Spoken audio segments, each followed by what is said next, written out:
এই হচ্ছে আমাদের ব্যাকপ্যাক রেডি। আমরা যাচ্ছি বান্দরবন। ঢাকা থেকে জনপ্রতি 950 টাকা দিয়ে সেন্ট মার্টিন পরিবহনের নন এসি বাসে করে আমাদের জার্নি শুরু হয় বান্দরবনের দিকে। রাতের জার্নি শেষ করে সকাল 7:30-এর মধ্যেই আমরা বান্দরবন পৌঁছে যাই। গ্রিন পিক রিসর্টে আমরা সিগনেচার কাপল রুম বুক করেছিলাম অফার প্রাইস 6160 টাকা দিয়ে, যেখানে মেইন প্রাইস ছিল 8800 টাকা। যারা এখানে থাকার প্ল্যান করবেন তারা বাসের সুপারভাইজারকে আগে থেকেই বলে রাখবেন যেন রিসর্টের সামনে নামিয়ে দেয়, কারণ রিসর্টটা বান্দরবন সিটির আগেই পড়ে। বাস আমাদেরকে রিসর্টে নামিয়ে দিয়ে তারপর সিটির দিকে চলে যায়। এই হচ্ছে রিসর্টের বারান্দা থেকে আমাদের রুমের ভিউ।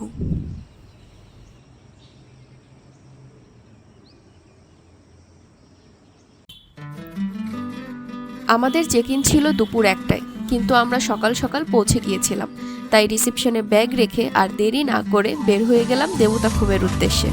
প্রথমে বান্দরবন সিটিতে গিয়ে আমরা ব্রেকফাস্ট করে নিলাম পরোটা, ডাল আর ডিম ভাজি দিয়ে। নাস্তা শেষ করেই আমরা রাস্তা ধরে বের হয়ে পড়লাম দেবতাখুমের দিকে। আমার সাথে ঘুরতে যাবি ওই পাহাড়ের দেশে, সবাই মিলে হারিয়ে যাব মেঘের ভেলায় ভেসে। আমার সাথে ঘুরতে যাবি আমাদের ট্রেকিং শুরু। নদীর জলে ভাসিয়ে দেব চিন্তা যত, মানব রায়ের কোনো বাধা, উড়ব পাখির মতো।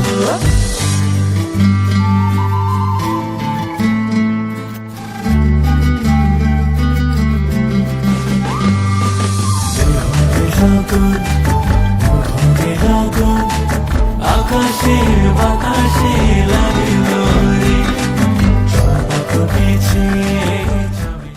দেবতাখুমে এন্ট্রি নেওয়ার জন্য এন্ট্রি ফি ছিল 200 টাকা, যার মধ্যেই লাইফ জ্যাকেট আর বোট সার্ভিস ইনক্লুডেড ছিল।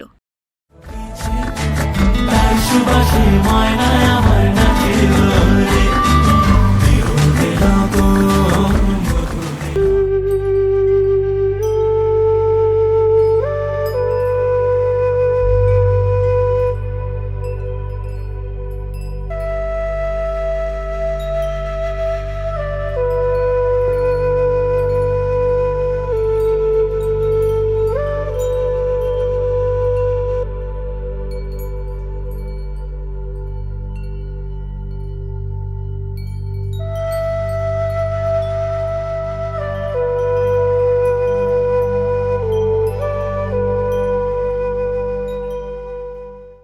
দেবতাখুম থেকে ঘুরে এসে আমরা কচ্ছপতলি বাজারে ভাত, দেশি মুরগি, সবজি আর ডাল দিয়ে লাঞ্চ করে নিলাম।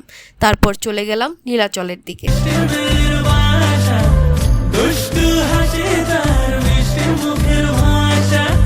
সেইখানে আটকে গেছে আমার ভালোবাসা। সবাই ঘুরতে যাব ওই পাথরের দেশে, নীল আকাশে পাখির মতো উড়বো হেসে হেসে। সবাই হারিয়ে যাব ওই পাথরের দেশে, ওরে নীল আকাশে পাখির মতো উড়বো হেসে হেসে। বৃষ্টি হবে টাপুর টুপুর, ভিজব সবাই মিলে, সবুজ ঘাসের উপর বসে গাইব দুলে দুলে।